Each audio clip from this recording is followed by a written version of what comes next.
Perkenalkan, nama saya Marniana Mila Ate dengan NIM 1222054. Di sini saya akan menjelaskan tentang definisi ekonomi kelembagaan. Yang pertama itu kelembagaan. Kelembagaan itu mengacu pada aspek-aspek yang mencakup aturan, norma, kebiasaan, dan perilaku yang mengatur interaksi ekonomi dan sosial. Kelembagaan juga menyediakan fondasi bagi aktivitas ekonomi yang lebih aman, teratur, dan dapat diprediksi, sehingga memungkinkan pertumbuhan ekonomi yang berkelanjutan dan stabilitas sosial.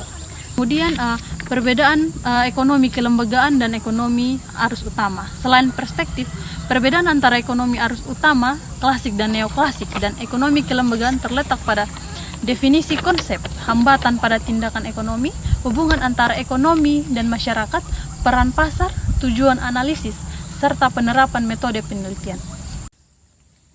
Karakteristik ekonomi institusional. Yang pertama itu ekonomi kelembagaan muncul sebagai kritik terhadap mazhab ekonomi klasik dan neoklasik.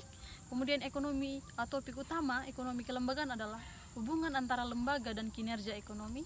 Yang ketiga, gagasan utama dari ekonomi kelembagaan adalah kegiatan ekonomi sebagai salah satu disiplin ilmu sosial yang harus memperhitungkan kelembagaan dan mempelajarinya sebagai aspek yang bersifat endogen dan eksogen. Kemudian karakteristik utama ekonomi kelembagaan yaitu yang pertama, berperan dalam lembaga ekonomi. Yang kedua, pengakuan atas rasional yang terbatas. Yang ketiga, pendekatan interdisipliner. Yang keempat, penekanan pada sejarah dan konteks. Yang kelima, analisis kekuasaan dan konflik. Kemudian mazhab dalam ekonomi kelembagaan. Yang pertama itu ekonomi kelembagaan lama, di mana azab ekonomi kelembagaan lama menganggap kebiasaan itu sama dengan habits atau berperan penting dalam pembentukan lembaga dan menjamin keberlanjutan lembaga tersebut.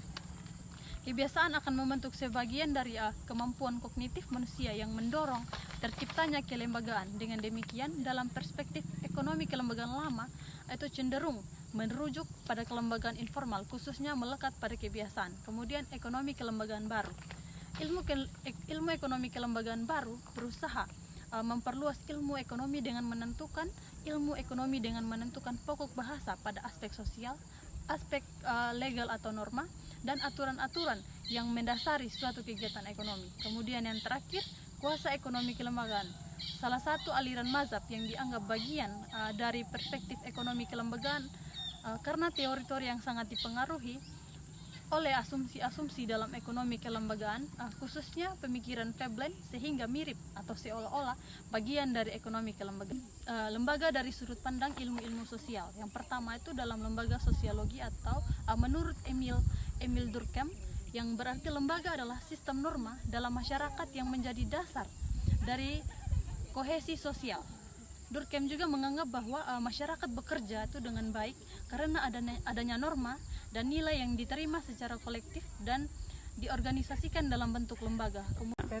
Lembaga dalam sosiologi menurut Parsons melihat bahwa lembaga sebagai bagian dari struktur sosial yang bekerja untuk mempertahankan stabilitas dan keteraturan dalam masyarakat. Lembaga juga dianggap memiliki fungsi spesifik yang mendukung sistem sosial secara keseluruhan, atau teori ini sama dengan teori fungsionalisme struktural. Kemudian yang ketiga, lembaga dalam antropologi.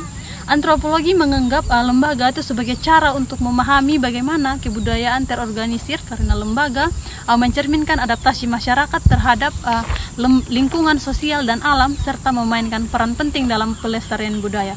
Kemudian yang keempat itu lembaga dalam politik. Lembaga dianggap sebagai aturan untuk distribusi kekuasaan dan konflik. Perubahan lembaga politik juga dapat terjadi sebagai respon terhadap tekanan eksternal atau perubahan internal. Teori kelembagaan ini juga di bidang ini menyoroti bagaimana struktur politik mempertahankan kekuasaan.